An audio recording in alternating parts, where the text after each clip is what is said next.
ምርጫ ወቅት ካርዱን ይዞ በነቂስ ወጥቶ ይመራኛል ይሆነኛል የሚለውን የቀጣዩን መንግስት የሚመሰርትበትና የሚመርጥበት ሁኔታ ነው ያለው። ስለዚህ ስሜ ሙሉ ሀብት አዳም በለለው የባሶሌ ወረዳ ምክትል አስተዳዳሪ።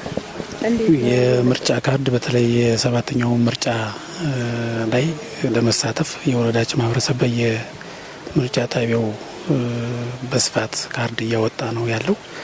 አሁንም እስካሁን ድረስ አብዛኛው ሰው ካርዱን በእጁ ይዟል። ለምርጫም እየተጠባበቀ እንደሆነ ነው ያለን እይታ ወይም ትዝብት ማለት ነው።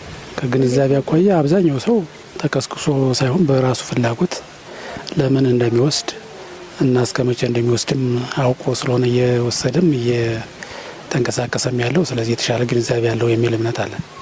በመጨረሻ እንግዲህ ምርጫ ሀገር እንዲቀጥል ከሚያደርጉ መሰረታዊ ነገሮች አንዱና ዋነኛው ነው። ስለዚህ ቀጣይ የተሻለች የተረጋጋች ሰላማዊት ሀገር እንድትኖረን ከተፈለገ ዛሬ ላይ የምንሰራው በተለይ ከምርጫ ጋር የሚያያዝ ስራ ወሳኝ ነው። ቀጣይ መንግስት እንደዚህ ነው እኔ ያልመረጥኩት መንግስት ወይም ደግሞ የተለያዩ ከመንግስታዊ አሰራር ጋር ተያይዞ የሚነሱ ቅሬታዎችን ለመፍታት ወይም ደግሞ አስተያየት ለመስጠት ዛሬ ቀጣይ የሚሆነን የሚመራንን መንግስት መምረጥ መቻል አለብን። ለመምረጥ ካርድ ማውጣት አለብን። ስለዚህ የወረዳችን ማህበረሰብ የተወሰኑ ቀናት አሉን። አሁንም ካርዱን ያልያዘ ሰው ባሉት አጭር ቀናት ካርድ እንዲይዝ፣ የምርጫ ቀን ደግሞ በስፋት ወጥቶ ከጧቱ ጀምሮ ድምፁን እንዲሰጥ የሚል መልእክት ነው ያለኝ።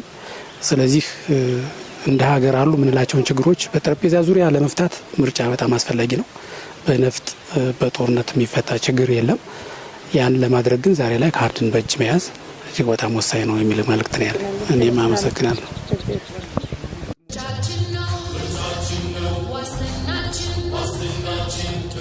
መንገድ ለነጋችን